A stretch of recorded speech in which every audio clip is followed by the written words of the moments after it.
If you thought the COVID-19 2 weeks to flatten the curve mantra was the ultimate con to get the world to accept lockdowns and restrictions and total control, just wait, because the deep state just dropped a new sequel. And this time it's short-term pain for long-term gain. Short-term pain for the long-term gain. Short-term pain be for long-term gain. We're going to have some short-term pain with long-term gain. Short-term pay for a long-term gain. Some short-term pain, yes, but we've got some long-term gain. Hopefully this is a short-term pain. Short-term is highly outweighed of the long-term benefits. Some short-term pain for the long-term gain. I want you to notice the use of the same terms. Because this was how they were controlled from somewhere. You remember the 33. They're using the same terms because somebody drew up the script for them to use. They're saying the same thing in different countries. Short-term pain for long-term gain, but it was all a lie. Go on. Pay for a long-term gain. Some short-term pain, yes, but we've got some long-term gain. Hopefully this is a short-term pain. Short-term is highly outweighed of the long-term benefits. Some short-term pain for the long-term gain. Yes, you heard that correctly. Rephrase it. I mean, they're so dumb, they can't even rephrase it. See that?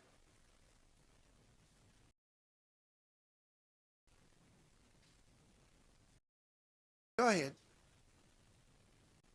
The long-term benefits. Some short-term pain for the long-term gain. Yes, you heard that correctly.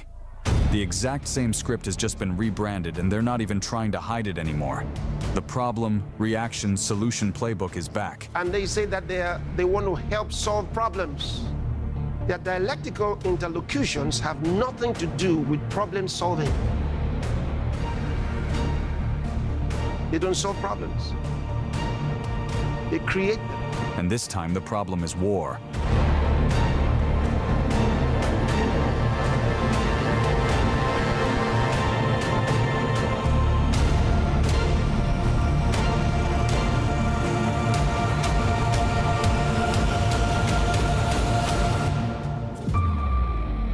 Georg Wilhelm Friedrich Hegel was a German philosopher who developed the Hegelian dialectic model. To change society. In other words, if you want to change the way people talk, change the way they think, then it has to be done in stages. This is explaining those stages. A thesis. Okay, in other words, this is a crisis. This is some big problem. Then they have to come up with an antithesis or the solution to the problem. And the solution to the problem then gives them the synthesis. But here's what they're really doing today. First, they cause the problem. That problem may be a tornado, a hurricane, a flood, worthless dollars, food shortages, or suitcase nukes. Then, as a result of that, they offer the solution that leads them where they want to go, such as, well, no dollars, no crude oil. Look, if we're going to solve the climate problem, we got to get rid of crude oil. We got to get rid of electricity. Basically, we got to reduce the population. You see, you and I, we are the problem. The Russo-Ukrainian conflict escalated into a full-scale war in 2022 with a strong backing from the deep state. To solve the Ukraine problem is a very simple thing. Very simple. But I've said before, the European leaders don't want the Ukraine war to cease. They don't want it to end. The ultimate goal of NATO and American policy over the past 25 years has always been regime change in Moscow. That's the whole point. That's the point of NATO expansion. Biden himself, standing in Warsaw right after the war started, in 2022 said, my God, this man cannot remain president of Russia. What they don't want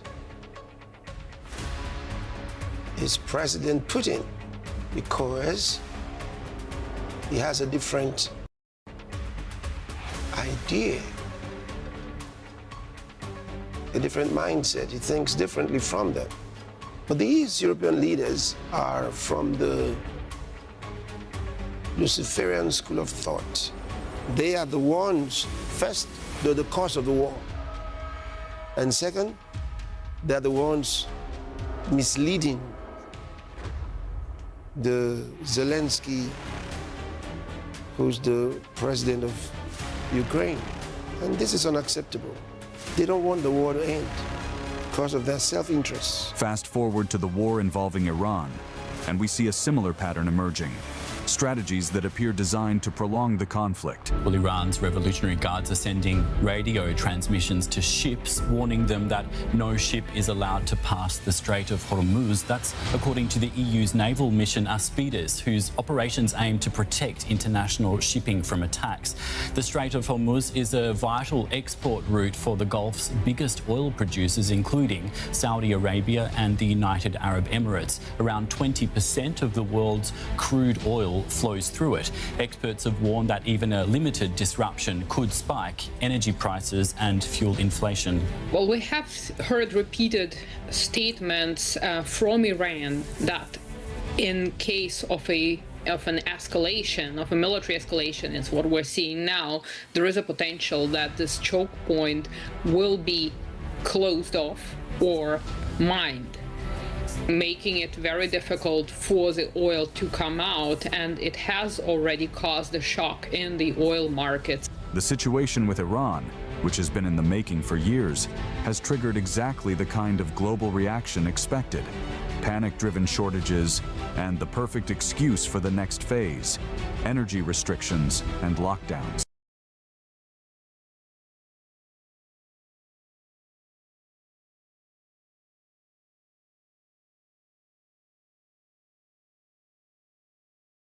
Take a look at those Bowsers as either covered up or they have a sign on it saying no petrol. Everything is out of service. There is no fuel whatsoever here. The state premiers are calling for a national response cam as more stations are running dry. Yeah, and Kieran, Chris Bowen there telling you that there is a lot of planning going on behind the scenes and wargaming about potential responses. Look at this clip from India.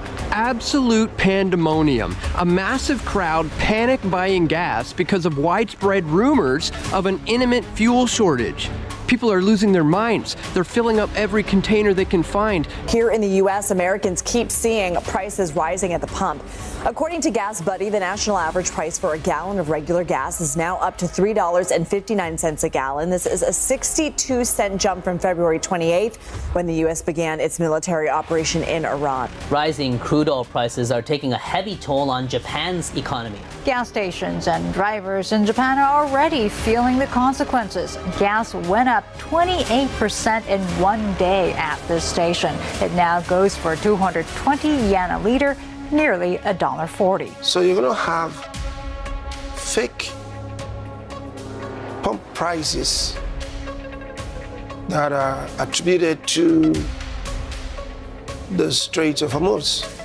Even those whose fuel never came through there now tell us that because of the Iran war, their prices have gone up. Day 26 of the Hormuz blockade. 20% of global oil is gone.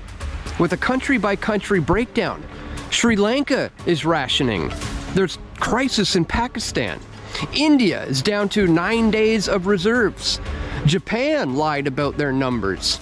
The UK is facing shortages starting in April. The real energy crisis hasn't even started yet, and they're not showing you the full picture. They're showing you reserves are sufficient while the shelves empty and the panic sets in. They're presenting a reaction they deliberately created, hoping the world will then plead for the solution they've already prepared. New Zealand is staring down the barrel, on track to run out of fuel in about 19 days. Their own government data and the fuel clock are screaming it. Just-in-time supply chains are collapsing exactly as planned. Here's the map of where energy lockdowns have already begun. 4-day work weeks, schools closed, rationing, empty pumps, price surges. The dominoes are falling in real time. The president of the Philippines, Ferdinand Marcos Jr., has declared a state of national energy emergency in response to the Middle East conflict and what he is calling an imminent danger that is posed to the country's energy supply. So what does this executive order mean? Well, it gives the government powers to control the distribution of food. It also is able to control movement and so reduce the reliance on energy as much. So the current situation in Iran that calls for our attention, it's being seized upon by several groups, especially the deep state, elitists, globalists, as a crisis that must be used to their advantage to control how their populations live. With sweet talks like the one from the Australian Prime Minister on rationing fuel. And if you're hitting the road, don't take more fuel than you need, just fill up like you normally would. Think of others in your community, in the bush and in critical industries. And over coming weeks, if you can switch to catching the train or bus or tram to work, do so. That builds our reserves and it saves fuel for people who have no choice but to drive. So he's already planning for the next 3 months, and with the same voice with which the people were convinced to stay home, wear masks, get the COVID jabs, and with social distancing. The International Energy Agency dropped a report titled Sheltering from Oil Shocks, where they openly recommend full lockdown-style measures like work from home where possible, lower speed limits, reduce driving, cut back on flying, even alternate day driving bans. This is COVID 2.0 plan with an energy crisis mask. They're telling governments to prepare the exact same restrictions that the world went through in 2020. Because they need a reason to come in. They need a reason to get back into the mainstream. But as always, they like to take advantage of any crisis or disaster. And so they've been busy scheming about this one. And this is one of their plans, a major plan for that matter. Help keep this war going. And now, they are flooding social media with fake AI videos of people hoarding gas at gas stations. You gotta be kidding me, mate. Hey, you gonna leave anything left for me? Hey, don't take all that fuel, mate. What about me? God damn it, man. He's leaving nothing. He's taking it all. Greed. You greedy man. You greedy man. Now watch this one with the exact same audio, the exact same van, filled with the exact same gas cans. Only this time, it's different people with added confrontations. You gotta be kidding me, mate.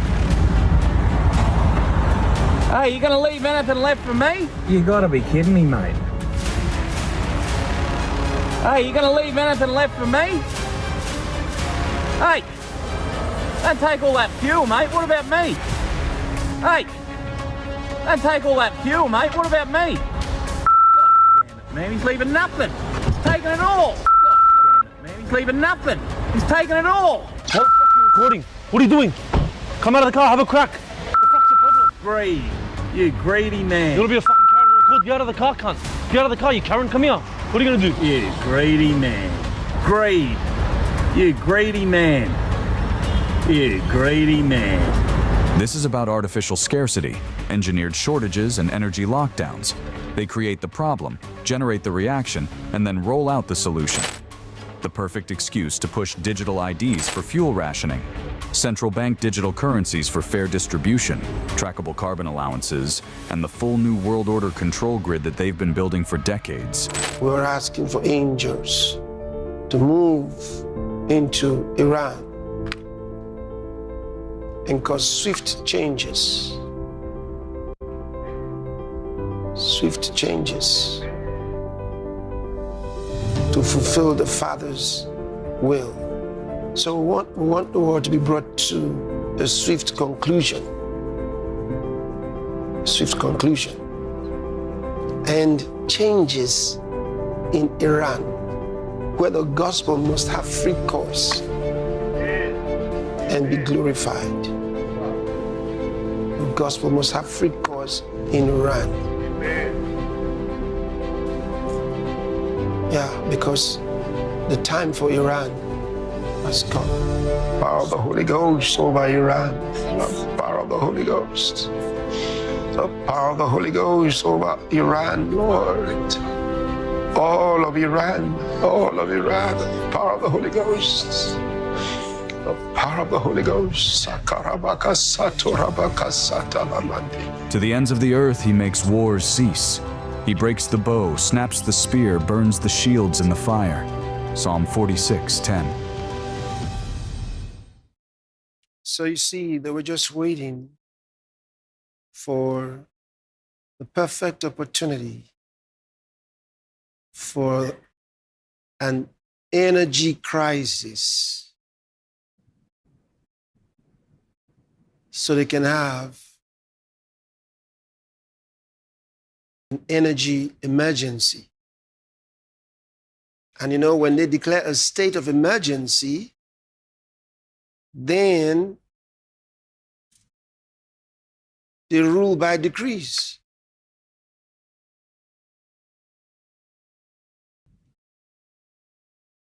Then the whole democratic system is suspended, the parliaments are suspended, and then they give them instructions from a certain place like they did during the COVID. But that's not going to happen. That's not going to happen. Deceiving themselves. That's not going to happen. Now, can I have on the screen the Hungarian foreign minister's? There's a. I just want to read that to you. This was a couple of weeks ago.